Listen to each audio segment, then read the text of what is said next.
Thank you so very much, Professor Edwards, for those kind remarks. But the resume was so long, it makes me look like I've been working here for 60 years. Well, I've been working for a long time here, but not as long as that. But he talked about my book, and this is my most recent work, Literacy as Gendered Discourse, Engaging the Voices of Women in global societies. So I'm so happy to see so many of you here this afternoon to listen and share in my lecture. I have been very fortunate to have the opportunity to go to Sweden this year, actually. It was in the spring, to conduct some research and get familiarized with some of the work that they do at the University of Uppsala. So that's why you see my little sign here, Uppsala Universitet and Wayne State, and quite a few people, when I was there, who came from Wayne State to go to University of Uppsala giving lectures. Before I start, let me just say a few things additionally about myself and about some confusion about Sweden and Switzerland. Well, I thought most people knew where Sweden was, but on my way out and my way coming in, people confused Sweden with Switzerland, to the point where people said, well, you just came back from Switzerland, did you bring some chocolate? And I'm thinking, Sweden is bigger than Switzerland. But Switzerland has gained notoriety, of course, you know, because of its banking system, because that's where the billionaires hide their money. And Sweden, on the other hand, is very northern, and it's cold. But at some point in time, I think in the 17th century, Sweden was was a leading nation in Europe, in all of Europe. But anyway, that's what it is. So I need to say who I am and where I'm from. I was born and raised in Freetown, Sierra Leone, and went to college in Freetown at Furby College. Following that, I came to Michigan State University, where I was attached to the African Studies Center. This would make sense when I continue with my lecture in terms of how this plays in. So, whilst I was in Sweden, I kind of shared some of the, I'm getting confused. So, I think I should start with the invitation that I got to Sweden and my response to it. So, to give you a background, I'd like to just read the statement. This is a statement of background that I applied to, that was in response to the invitation. I was invited to the University of Uppsala by the Center for Gender Research. And the reason why I talked about Michigan State University was my initial interest in University of Uppsala was the Nordic Africa Institute, which worked in close connection with Michigan State African Studies Center. If you know anything about the African Studies Center at Michigan State, it's one of the largest centers for Africa in the United States, second to UCLA. So when I got the interest to go to Nordic Africa Institute, they redirected me to the Center for Gender Research, and the Center for Gender Research proudly invited me to come in and join their faculty.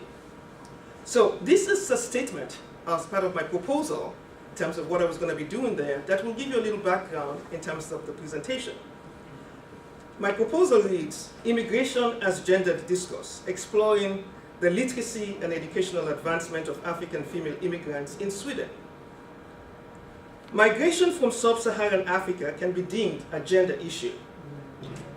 Over time, immigrants from sub-Saharan Africa to Europe were largely men, and their primary motivation for migration was to seek advanced education, training, and employment that enabled them to return to their respective countries to contribute to their growth and development. Historically, opportunities for women to migrate to Europe were limited because of the strictures of tradition and male domination. Until recently, co-migration with a spouse was a primary way most women were given the opportunity to migrate from their countries of origin to Europe.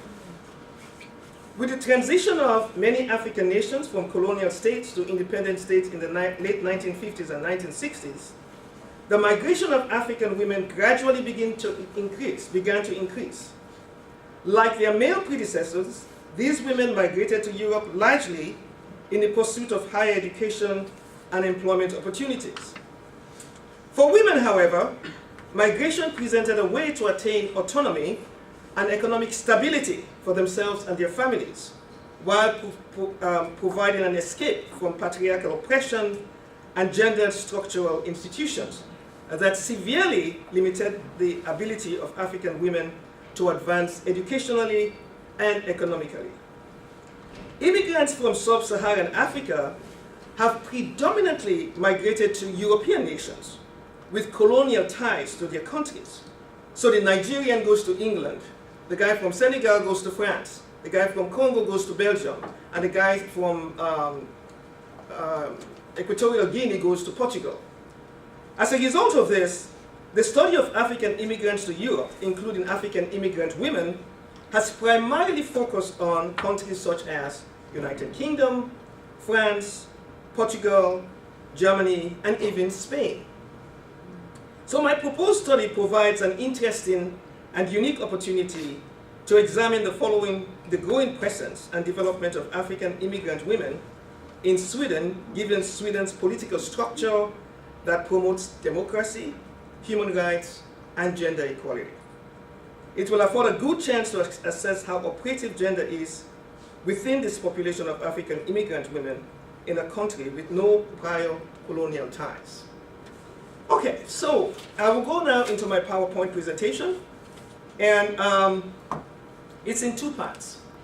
First, I give you a little background about Sweden, because it was a wonderful place to be in. I really enjoyed staying at the center. People were very welcoming, were very nice. It was cold and the nights were very long. There's always light. You can't sleep at night. You got to really close the windows, use a blanket, really, because if you're used to darkness, going to sleep in the light is kind of a little difficult. But it was a wonderful opportunity, and I want to acknowledge my supporters, my founders. The Office of the Vice President for Research was my primary funder for this project.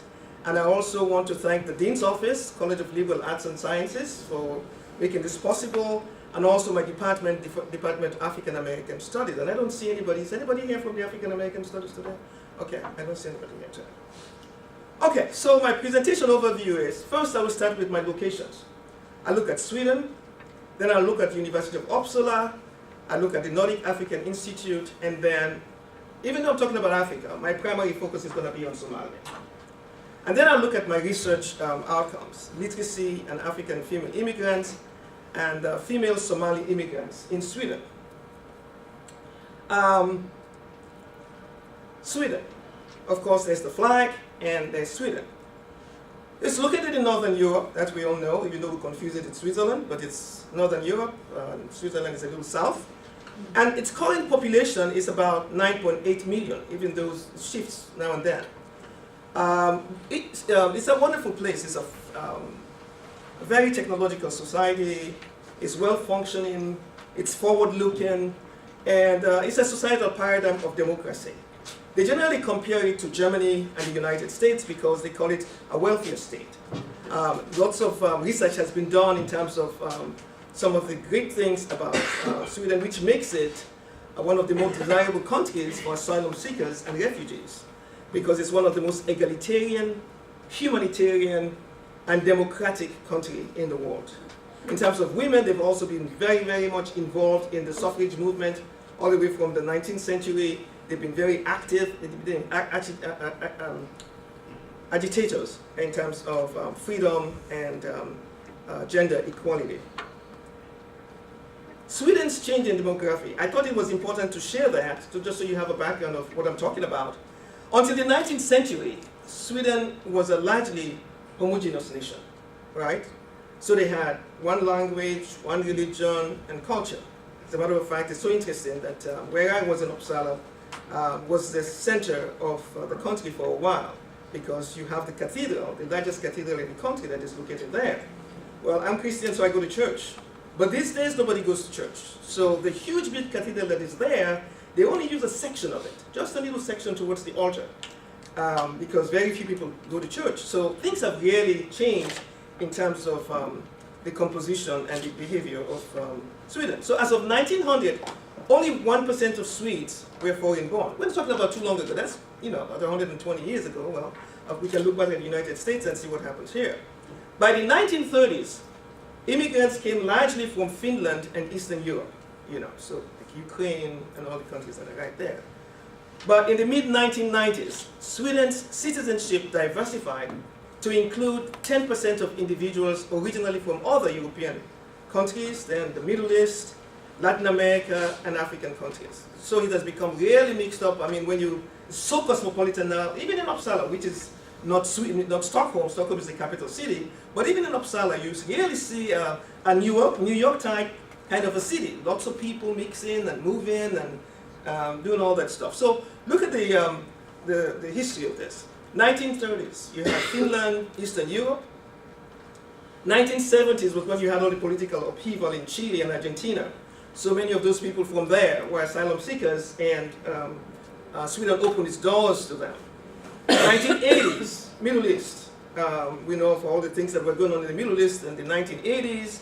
And then, of course, the 1990s, just the same as we have here in the United States, people from Albania, Serbia, Slovenia, Bulgaria, all those people are there. As a matter of fact, I went to the dentist, and all the nurses were in this big outfit. Most of them were from Serbia and Albania.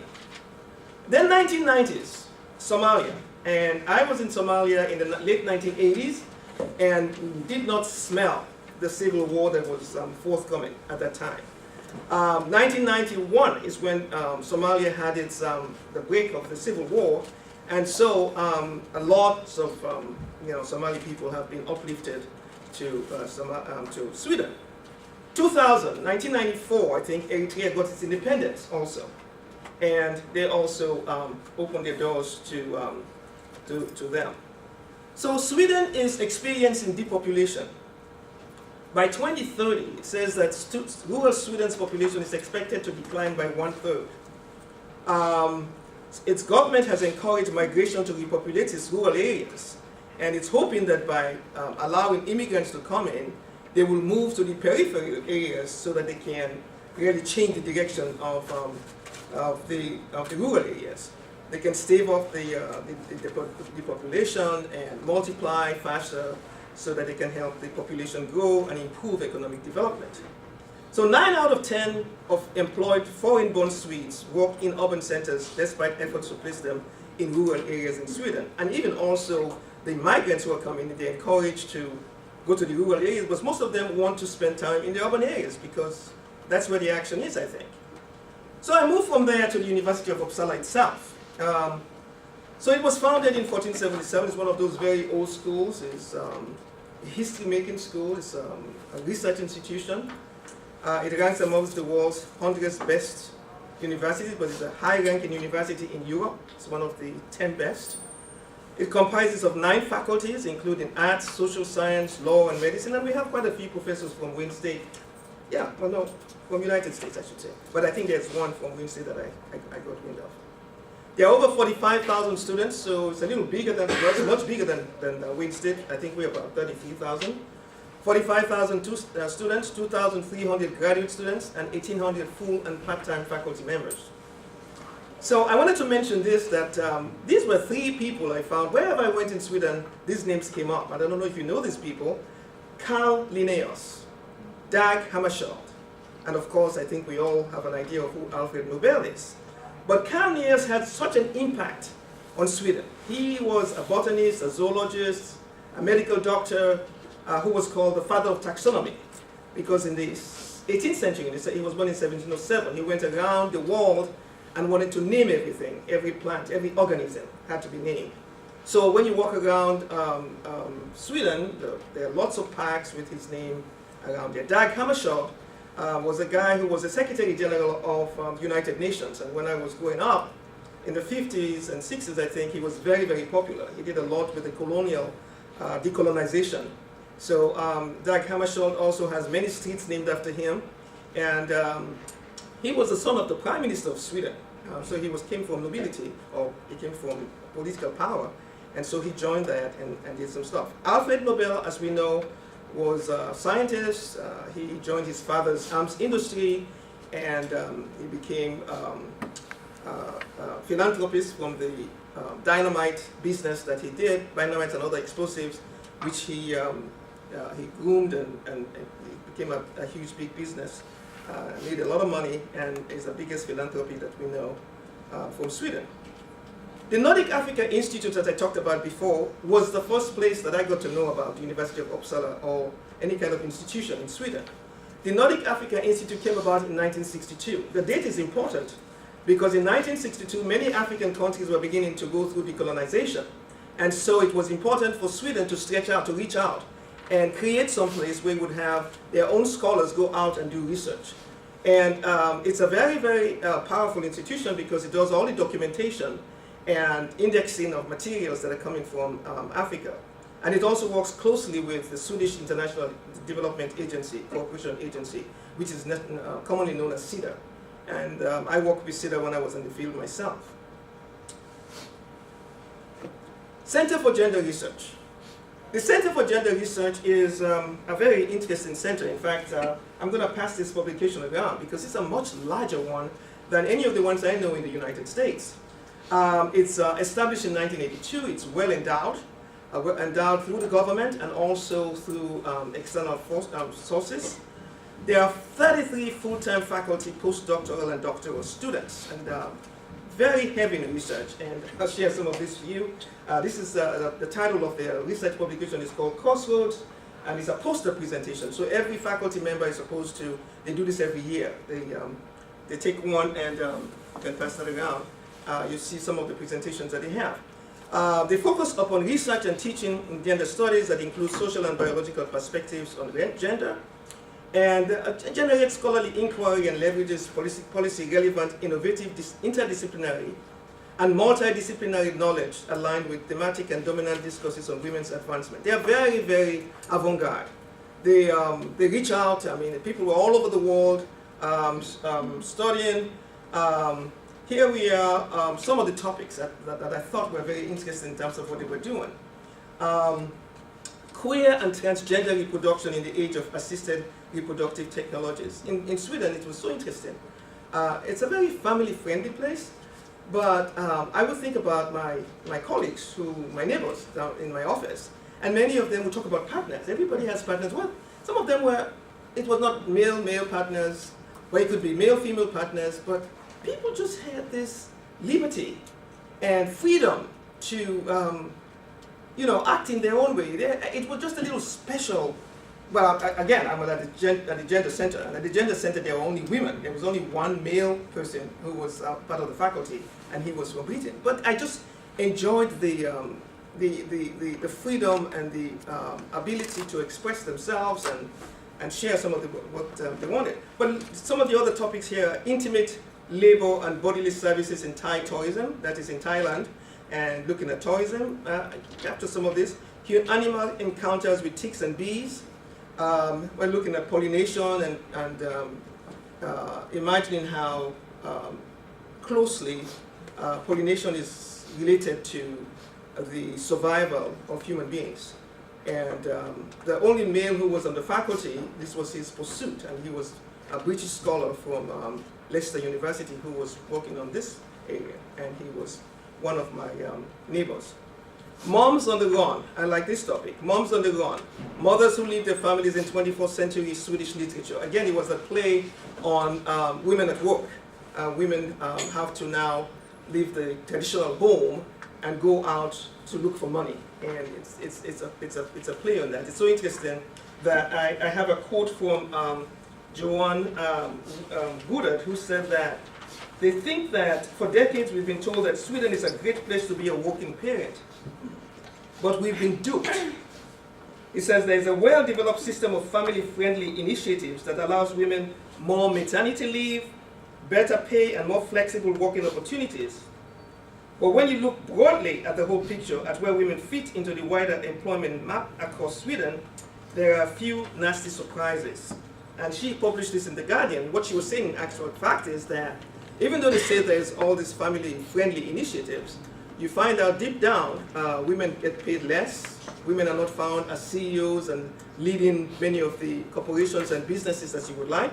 And so in a sense, we were all at the same level. And they're not any ahead of most of the people because it takes a while to make those changes to get the kind of gender equity and equality that we seek. Now, like the last topic, you must scare the hell out of humans. Female masculinity, action heroes, and cyborg bodies in feminist science fiction literature. I just thought that was female masculinity. Are we looking at Superwoman and some of the other action figures that we have? Action heroes. Notice the word hero is spelled H-E-R-O-E-S. And cyborg bodies. Cyborg meaning that a robotic figure, somebody with some kind of help from digital help in feminist science fiction. So they were kind of doing very, very interesting research on these areas.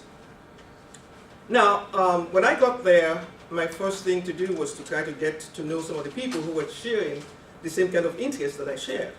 And at the center, Martha Blomqvist was very helpful to me, and Sima or Aurora Johnson from the University of Agricultural Sciences in Sweden. She was not at Uppsala, but she was somewhere else. She was one of those people who was very into the topic of third world studies and integration of migrants or immigrants into Sweden. So she had a paper, Development and Integration at a Crossroads, Culture, Race, and Ethnicity in Rural Sweden, that I found very appealing, and I work with her and I continue to work with her. Magdalena Bjärsneld, she was from University of Uppsala, and health was a big issue for most of the immigrants in Sweden. She was a professor of social work, and she spent the time looking at women and children's health because there was an influx of young women coming from Somalia and from Eritrea and some of the Eastern African countries that were in the area of health. Marlene Jordal is another colleague with me, and she had just come back from Mali and Senegal, and she was working on restoring bodies through surgery. What that means is she was working on genital cutting that happens in Africa and other third world countries, and they were working on reconstruction, a clitoral reconstruction. And this was a big thing that is happening when I was at the University of Ouagadougou, which is a place in Burkina Faso. An American lady had just come there to establish a center to help those women who wanted to reconstruct, their clitoral stuff. And the Gender Center leadership, flanked by, you can see that's the sign right there. This was the building, that was my office. I'm flanked by, on my left, the director of the center, and her name was Anita Husseinus. She is a professor of chemistry, and she took up the position as director because she said that as a chemist, as a scientist, you work in teams. And she wanted to get people to work more in teams at the Gender Center than what they were doing. And Martha Blomqvist is the person on my right who actually was my correspondent. She was the one who sent me the invitation, and Anita actually supported that.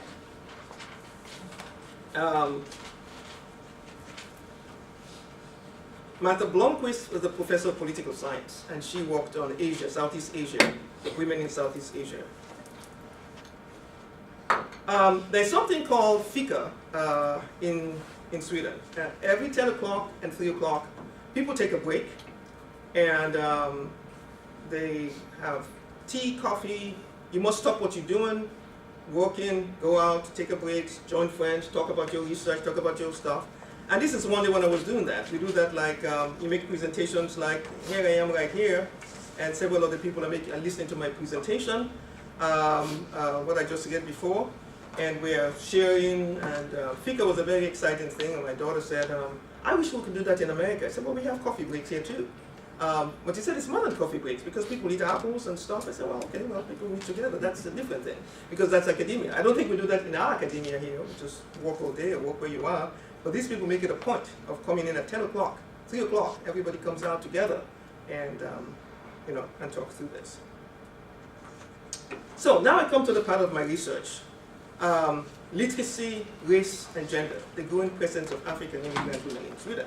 Here I come to talk about how did I get into this? How I did not jump up and say I want to go to Sweden. I said, of course, I was part of the African Studies Center at Michigan State. So it goes back all the way to 1978. In 1978, for my doctoral dissertation, I did an investigation into participation patterns of dependent African females in continuing education programs within selected university centers in Michigan. Again, I was interested in African women who come to America with or without spouses, but those here I was interested in people who come with their spouses. Do they take advantage of the opportunities, educational opportunities that are here, and given the flexible scheduling of classes, and today, right now, you have online classes which even make it better? Of course, the result is yes. My findings, and I did about 30 women from different university centers in Michigan, my findings were that, yes, the women do. They come here, and it's very positive with their children and with their family and a husband. They would make an opportunity, make time to take classes and become even more ambitious than their husbands, which creates sometimes problems. Then secondly, as I said, I worked in Somalia under the auspices of UNESCO, which is a United Nations agency. And at UNESCO, I worked on female education, interviewing about 364 women with 33 teachers. We were in the south part of Somalia, in a place called Kismayo, that's approaching Kenya. And what we were doing is examining the needs for health, nutrition, education, anything else you can think about. Because at that point in time, Somalia was one of the least developed countries in Africa at the time. So UNESCO was very much interested in seeing how they can beef up the economic opportunities in this part of the world. So I was taken out there, and it was a very interesting experience. It was a wild experience too, because we were right in the heart of the place where you have lots of animals like crocodiles or baboons on my roof, or peacocks on the grounds, and I shared some of the stories with my students and my clients. So I had a paper there that was entitled Female Education in Somalia, a survey to assess the situation and needs of women. And then following that, I had the next one, which is this one, Experimenting Family Life Centers in Africa's Development, a case study of rural women in Somalia, East Africa. And that was a very informative paper.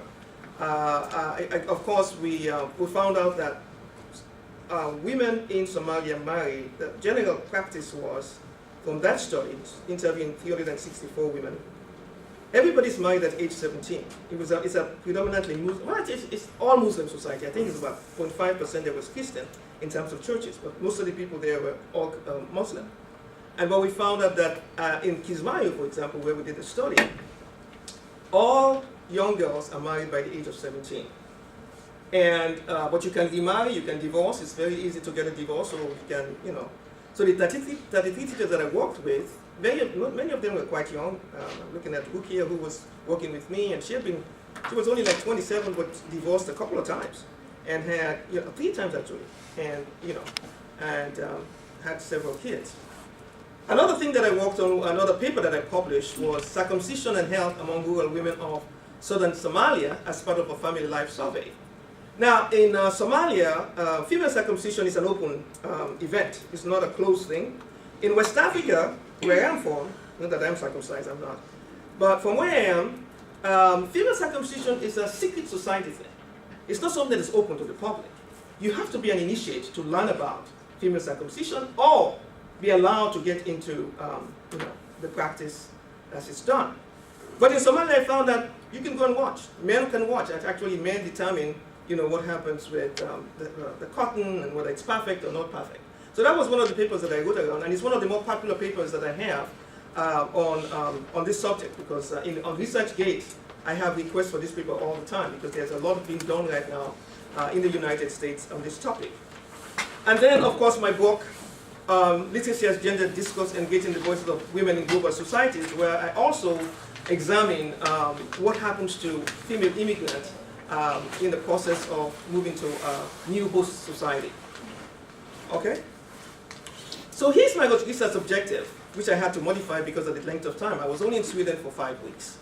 So I can't like go on and tell you that I did interviews, that I wrapped up this or wrapped up that. I had to work with people. First of all, the first week, is just getting my apartment together and getting people to know the faculty and so on. So I didn't have time to do the interviews, but it's ongoing because I'm working on this. So my objective was to describe and explore Sweden's population of Somali female immigrants and examine the literacy proficiencies and educational needs of this population with an eye to shaping the gender discussion around female immigrants in Sweden.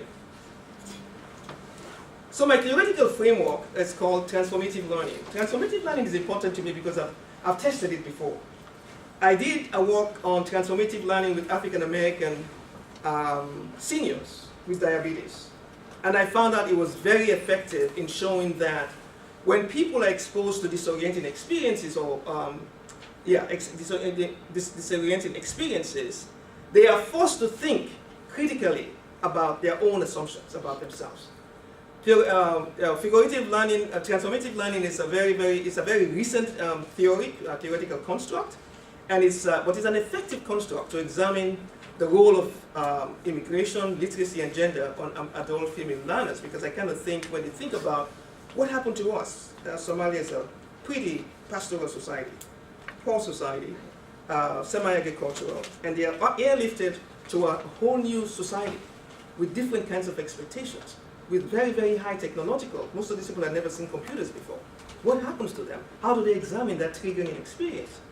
So it allows for the understanding of the African women and their role as learners in their native and migrant societies. Somalia in the mid-20th century. As I said, when I was in Somalia, even today, well, Somalia is a case of it's a state of chaos. It's no government right now, and whatnot. And any of us can guess as to what is happening in Somalia. I mean, I have my own ideas and my conspiracies, some colleagues, but this is left to you, and I'm going to present it, and then you can think about it. So it's one of the poorly developed countries in sub-Saharan Africa, and when I was there, it was one of the least developed countries. In 1960, for example, only 200 male enrollments in college compared to 5,000 to 6,000 in colleges in Kenya, Nigeria, and Ghana. What I mean by that is, Nigeria, West Africa, was way ahead in terms of college graduates, people going to college and people graduating from college. But in Somalia, at that time, in 1960, that's not too far away, we only had like 200 male graduates. So it was a largely illiterate society, with about 88% male, 92% female. Again, as I said, they're pastoral people. These are people who own cattle. Actually, their base of wealth is their camel. You have to have a camel to be anybody. So you have cattle, and then you have your goats and sheep, and so on and so forth. But largely, it was pastoral. And some people were now beginning to settle in semi-agricultural, so people are farming and doing some other stuff like that. But it's a homogeneous society. Just like I talked about Sweden, Somalia was the same language, the same culture, the same religion. So they were all the same thing. So this always a suspect as to why would they have a civil war. They used to talk about clansmen, talk about the head of the clan. So 1991, when the war started, of course, I wasn't part of it, so I wasn't politically inclined, so I didn't really check. But I do know that at the time when I was there were all kinds of bases from Germany and Japan, and all those places were launched in Somalia. As a matter of fact, the Russians had just left. It was during the Cold War. The Russians had just left, and then Somalia was, there itself. So sometimes we hear stories of how, rich folks from anywhere can throw $1,000, $200,000 to a country in a poor side of Africa and say, start a war, and you can start a war. Because we just can't explain what could have happened. But even more so, I believe there is what we call the Scramble.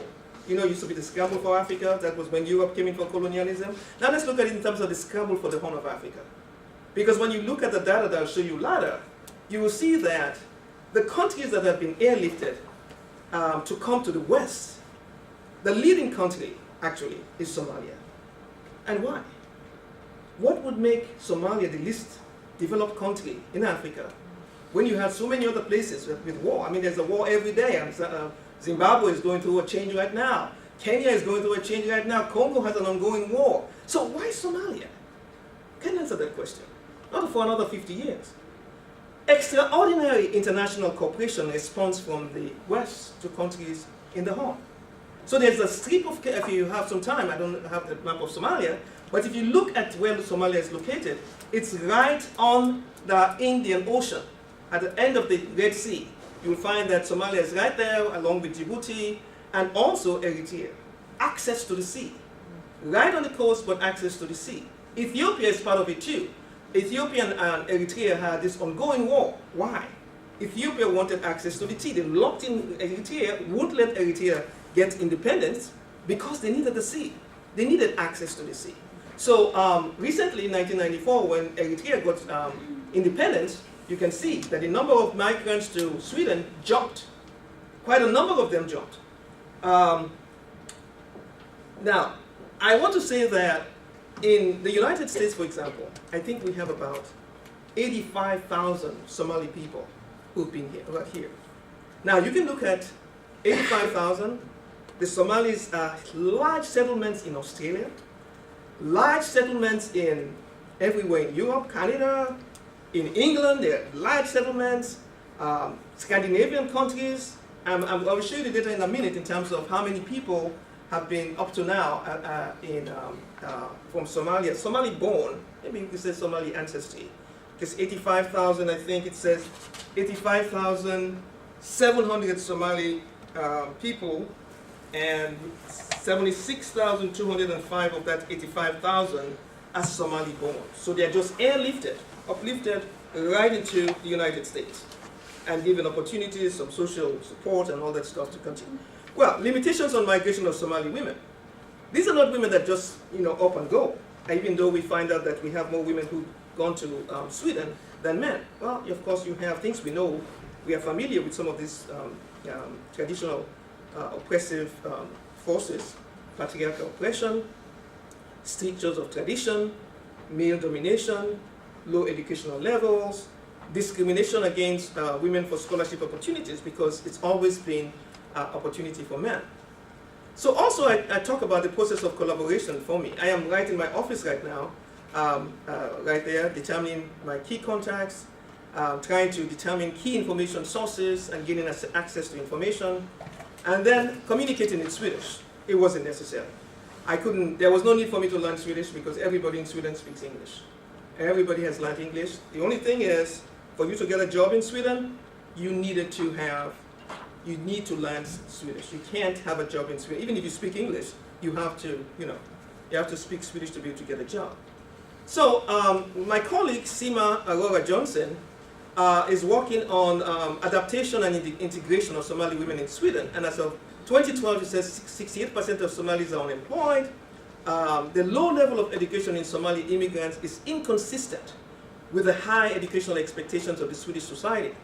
So major cultural differences, language, religion, but however, organizational efforts are being made to integrate immigrants into Swedish society. Again, she continues the active research on immigrant encounters and strategies and practices for more rapid integration. Women are doubly hampered by their spouses. Their male counterparts, just can't immediately drop what they know and accept the new way of life. So you still have to deal with some of those traditional stuff. And then now we have the right wing that is really anti-immigration and multiculturalism because it's the drain of the exchequer, and many of them had their unexamined assumptions about race and culture. So here in my data that I have about immigrants from the Horn of Africa in Sweden 2016, there were 31,076, as you can see. Women were a little bit more than the men, but it's totaling 63,000 as of 2016, 63,853 Somalis that live in Sweden or Somali ancestry. Eritrea, same thing, 35,000. Ethiopia, 17,000. The rest of the African countries had like 2,000, South Africa, 1,000, Nigeria, 3,000. You never see this kind of numbers. 63,000, 35,000. So at the African Studies Conference, we always have a session or a debate as to why is it that Somalia is the selected group to to benefit from this opportunity of moving from where they are to Sweden.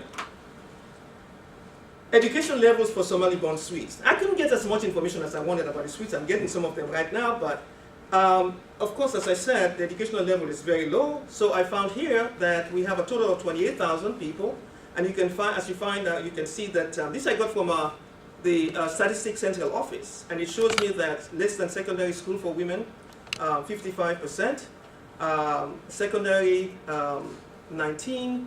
Higher education goes very down low. It's less than 3 years 3, greater than 3 years 4, and unavailable 18. And men, they do better in higher education.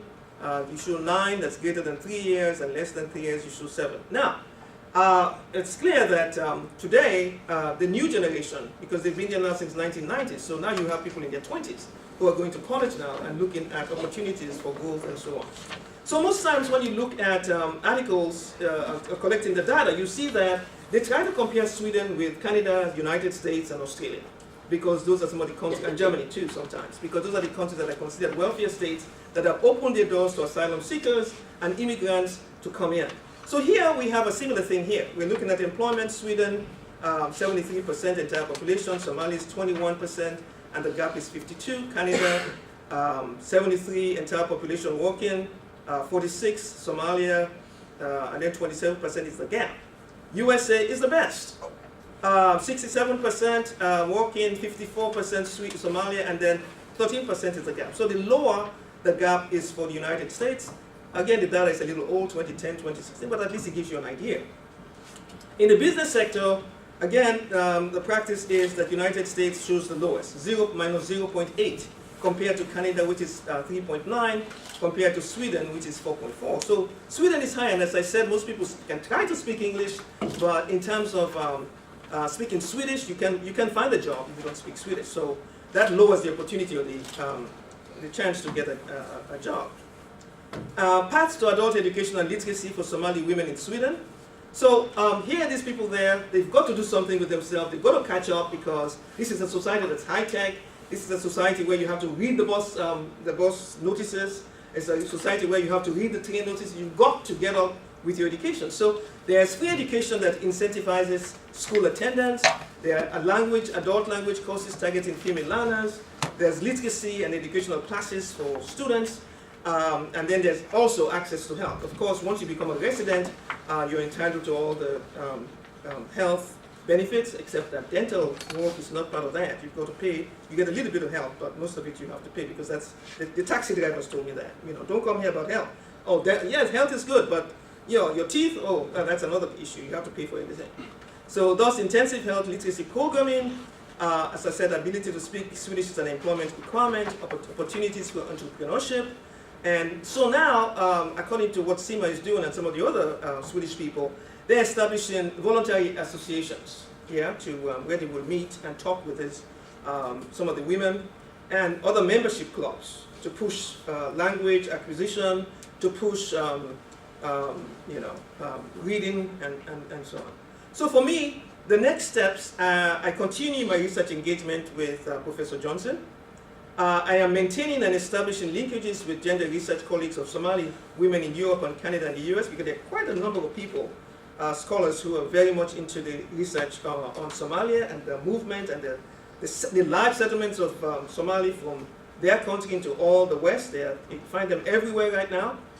And then the Nordic Africa Institute, which is that big base center, is also very good, allowed continued access. They've granted me continued access. I have my card, so I can get some of the library materials and the documentation. And then they've notified me of the gender conferences and conference proceedings that I will get, and to notify me also of some of the research that would be interesting to me. Interestingly, the director of the Nordic Africa Institute was a Nigerian guy who was very welcoming and very helpful. And so I saw this. I don't know if anybody saw this picture. This is a picture of Elin Uma. She's a 33-year-old first female Muslim legislator from Somalia. She came to Somalia from Somalia. She came to the United States when she was 12, and she lives in Minneapolis. Now, as I said, there are about what did I say, 25,000, 83,000 Somalis in the United States. But out of that 83, 25,000 live in Minnesota. So of course you have very strong Somali enclaves in Minneapolis. And so she was able to defend a male contestant, one of the political guy who was going in. The woman who was in was a white person who said she made a historic first when she came in because she was the first woman. And so she was very happy to yield to the first Muslim legislator. And this happened this year. This was on Time magazine September 7 or September 17 this year. So she just won the elections, and I just thought I'll show you, when you have that kind of mass of people, you are able to garner interest and garner political clout so she can win, because she had that many people who are rooting for her. They're from the same country, they have the same background and so on. So she becomes, what it says, first, women who are changing the world. So she's changing the world because she's the first, and she's making a historic milestone. Here I am in front of the Royal Palace in Stockholm. Now, as you can see, you see the security guard. I'm so happy to be there. That's the place where they give the Nobel Prizes at the palace. So right here you will have people who are winning.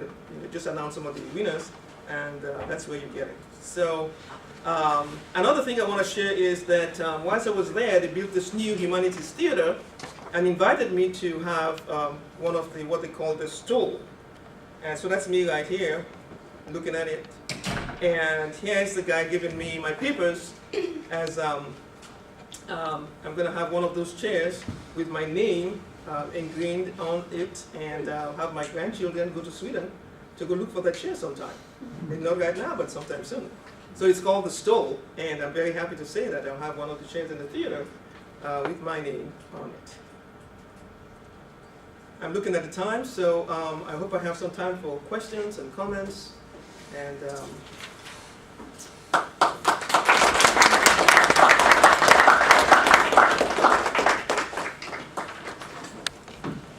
yes. Well, I'm probably the only Swedish person in the audience. Oh. And I have a few comments there. One is that Sweden had a state church, and it went on until the beginning of the 2000s. Mm-hmm. About 80% of the Swedes are still belonging to that church because you have to request to opt out. And that's why they don't do it. And that is probably the reason why the church attendance is low. It was a Lutheran state church. So that was one thing. And also, I think that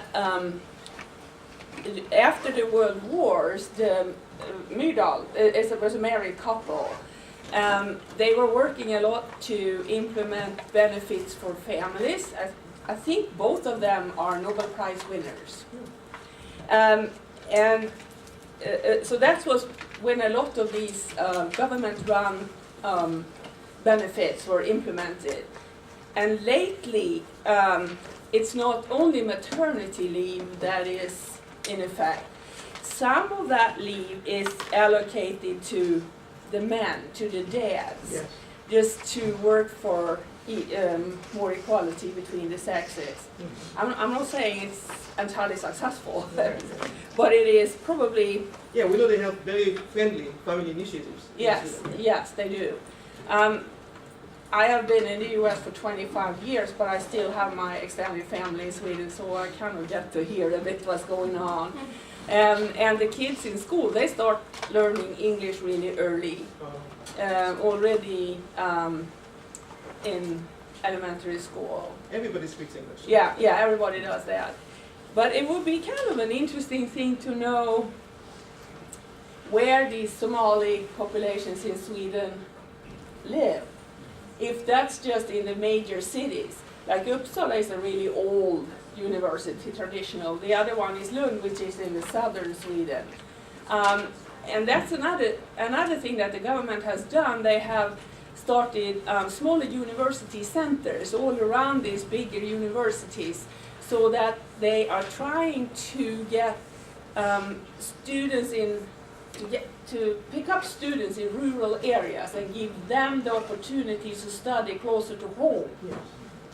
because the system in Sweden is still, as an undergraduate, you will apply to one office, and then you just state your preference. Right. So you don't actually apply to the university in the city where you want to go. Yeah. You apply to this central Right. place. I didn't go into the admissions process at the university, but I do know that the Somali people are scattered all over Sweden, but the bulk of them live way in the south, just next to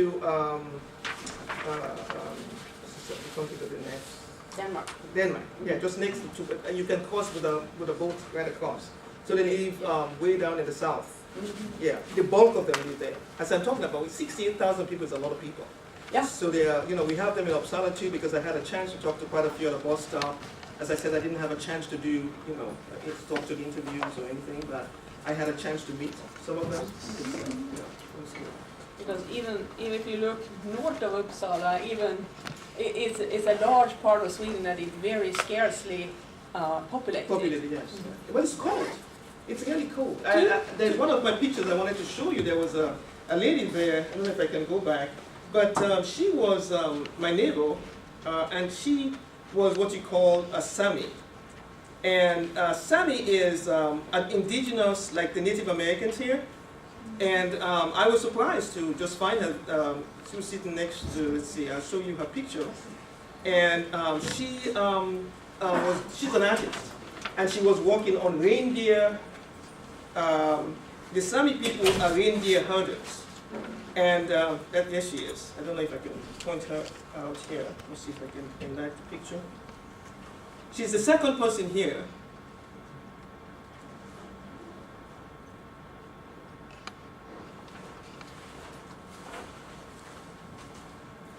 Well, can you see this? That's her right here. These are the women at the center. I am right back at the somewhere. But the Sami was an indigenous, just like we have Native Americans. And I was very interested to find out that she was from, she actually lived there. Many of them live modern lives right now. But she spent a lot of time telling me about some of the things that they did. Her husband was also working as an architect, and she was working as an artist. And she was fully integrated into the center and doing research on her own culture. But the Somalis are not right there, right? As I said, the new generation, the next generation. They came in the 1990s, so right now around 2017, you're beginning to get people who are going to medical school. Some of the young kids now are beginning to find their way and act a little bit modern, which is kind of clashing with parental control and so on. Yes. Any other questions? Yes. You said it was like a group that's studying like female circumcision. What is that? What is it for? Oh, female circumcision? Yeah, I just wanted to Okay, that's a topic that I generally refrain from talking about, but I will. In America, they call it FGM, female gender mutilation, but they kind of soften the term and call it female circumcision. It's just a clitoral clipping, which is practiced in various forms and degrees all over Africa and the third world. In fact, in Michigan, even here in Detroit, just met in Detroit, we had a recent case of an Indian doctor who has been sent to jail, I think. I think she was recently sent to jail for, illegally performing some of those operations. And so what is happening with this professor is that they've established, they found funding from somewhere, and all over the world right now, they're providing opportunities for them to come back in and reconstruct that clitoral thing that was cut off. So yeah, that's a piece of knowledge. Yes. Yes. Daphne, have you thought about the impact of war has on transformative learning? So that if you can, if you compare maybe the literature about women who've been forced out of countries, and you think about what's happening in our continent, women who leave El Salvador because of war, because of trauma, come here, and so maybe there's a comparison between what war does, not just the leaving, but what war does itself, in terms of destroying the national culture, and then being forced to move. So so then, is there any comparative research to look at in terms of what happens when a population is impacted by war? I think that would be an excellent opportunity to study transformative learning, because transformative learning studies that whole degree of experience, the shot in the change, a new experience that you experience, and you examine yourself, is this for real? But that is more an experience. I mean, the war probably Would shake it, yeah. it's destroying Yeah. that which is there. And so then you're leaving in the midst of chaos and so, and you're going somewhere else that's stable. Yes. So if there's something that is universal about women who leave from one war conflict and going to a liberal democratic culture. So, yes, I think there would be quite a bit of information about it. I mean, transformative learning came into existence about 20 years ago. And I know there was one done on civil war in Sierra Leone, where I'm from, by a local scholar who did some of that. And again, it was something that brings out some of the insights about what happens to those individuals who experience war and how you can be transformed. And what happens? What's the result of that? So yeah, I think it's a very. That's why I'm using it, because I know it's very effective as a construct when you apply it to situations such as this, and contexts such as this. Yes. Professor Montilos. In terms of anthropology, I know you did not have time. I can hear you. I said in terms of anthropology, I would have liked to see the process of acculturation. Since Swedish culture is considered as, in certain sense, superior, and then you have these immigrants.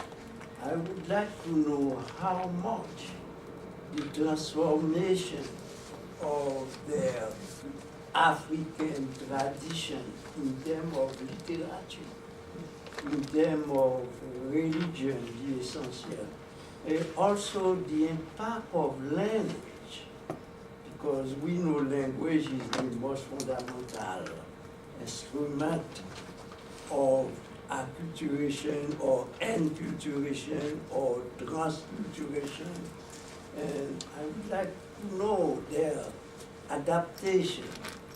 You say you did not have time. Yeah, I don't think we're, think about the Somali people moving. The war happened in 1991, so many of them are moving around the collective agreement by the world to say what we will do with these people is we will scatter them. Australia will take this, Canada will take that, England will take that, this will take that. So we haven't built up the body, the core of literature yet to study, to produce the impact studies, right? Because I think it's like, 15 years now, then you would say, 20 years or so? Yes. So we haven't, yeah. But I'm sure people are working in that area. It is a lot of time, and I am saying that because you have bilingual people. Right. And most of the Africans, they are bilingual. Haiti, we are bilingual, and so on. I saw people But the Somali people are not bilingual. Monolingual. No. But the language, I would say by gender, male and female, how much they are acculturated by gender, the easiness, who have access to the school there, who has access. We know the fact the women with the birth and so on, they have their own obstacle, and that also is another factor I would like to see how literacy affects. Yeah, the literacy stuff. Yes. Well, as I said, there are lots of opportunities being created now because, of course, Sweden is a very progressive society, Yes, and it's a very yes. highly literate society. So they've made that conscious effort to bring these people here. So they've got to do something with them once they come in. So education is free. Everybody goes to school, whether they like it or not. So this is an eye-opening experience for all of them because they've got to send their kids to school. So the kids are all, it's free education, free health, and of course, Sweden is one of those places with very high taxes. But everything else you get, there's not the wide gap between the rich and the haves and the have-nots. Everybody's comfortable. And so they make that provision also for the immigrants who are coming in. But everybody goes to school education, it's totally free. You would agree, wouldn't you? Yes, even universities are free. You don't have any tuition fees. Yeah. And also, if you, my kid is an adult, but Yeah. it was, you pay a certain fee for your first kid at daycare, but then you pay for the second one and the third one according to income. So that's highly discounted. So that gives women the opportunity to attend those free language classes if they want to. Well, they have to. They have to because everybody needs a job. Everybody's trying to get a job. This is what I experience. And when I talk to some of them, we can find jobs, but because we need to speak the language, so we have to go to school. So we have to do this. You know, but as grown-ups, they've provided that. I mean, the society is very well organized, and it's acting. Thank you. Yes, so education is free, and everybody has the opportunity to do that. And maternity leave, as we said, paternity leave, all of those things, opportunities there. Yes. Any other questions? Any lessons that the United States might be able to learn from your experiences there? And if you were to extract from your experience Yes. something that you might advise at the local Well, level? it's a safer society, that's for sure. I mean, one of the things we always learn about France in their treatment of immigrants and stuff like that. in the treatment of immigrants. Well, I was a visiting person, and I think they are very welcoming society.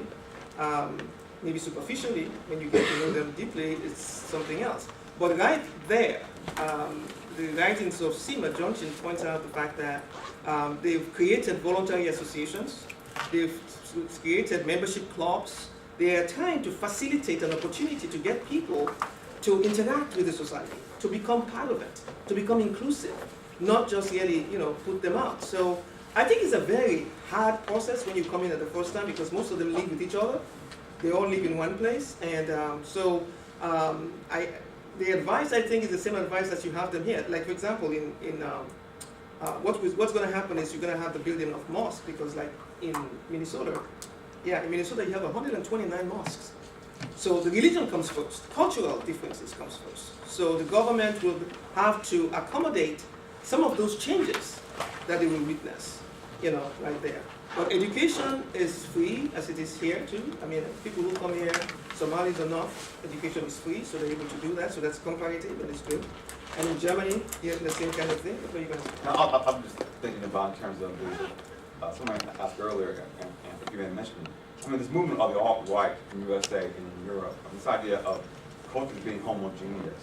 The challenge is going to be immigrant groups that are socially isolated, not part of the culture, and with the fear of jobs and capitalism. I think one of the challenges could very well be that immigrants may not be welcomed as much as they were in Europe, in Sweden, and USA, because of this challenge of economic insecurity.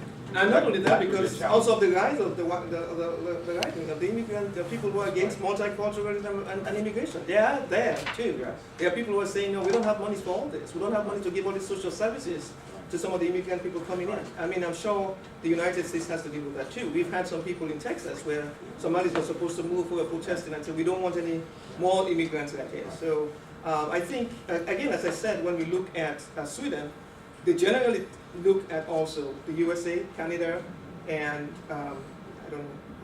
USA and Canada to see how comparable they are in terms of their treatment of minorities. Is there employment? Is there services? Is there this? Is there that? To see. I was hoping that you would say that since this has been an ongoing program, that the Swedish government might have derived from some benefits, that the Swedish society might have derived some benefit from this immigration, From this influx? and that they might be able to say that even though there are problems with the immigrants in terms of relocation and so on, inherently there are positive benefits to society. Well, there's one I know. Yes. One is the depopulation problem. bringing in these people, that people say that, I mean, for my research, is that they will stave off the depopulation. They knew the influx of immigrants will stave off the depopulation because they're trying to get some of these people to go into the rural areas, to populate that area and then improve, do some farming, train them how to do some of the work that you do in the rural areas so that you can, you know, improve the socio-economic development of those areas. So I know that is one positive thing. The second thing might be some diversity. That's I mean, yeah, I mean, Sweden needs to be like everybody else. I mean, for years I spent time going to Finland, and Finland had something it called the Meeting in Finland conference. They did that every year free. They pay for you to come in, they feed you, you stay there. Why? They said, well, we have not done anything for the world, and we need to do something for the world. So we bring them in to know what you know, our country is about. And so, you know, Sweden might be saying too, it's good to have some diversity. It's good to be like the rest of the world. It's good to be like Canada. It's good to, because we actually prosperous. Because Finland, I mean, Sweden is a very prosperous society. Everybody's comfortable. You know, as I say, there's not this huge, big billionaire and poverty gap that you have in the United States. So that's one of the lessons you can have from you know, that experience. I don't see, you know, most people, public transportation is A1. You know, you have people on bikes. That is a perfect thing. You know, you don't go to school by, you know, cars, the road, there are very few cars. Everybody takes public transportation. Everybody has a bike to run to school, to go here, to go there. So what happens there? People are more healthy, right? People are more healthy because they're, you know, they're exercising every day on the bike every day with the kids and everything, and they spend a lot of time outside even though it's cold, but yeah, they manage to contain the climate and all that stuff. Am I answering the question now? Yes. Okay. Of course. All right, well, thank you so much.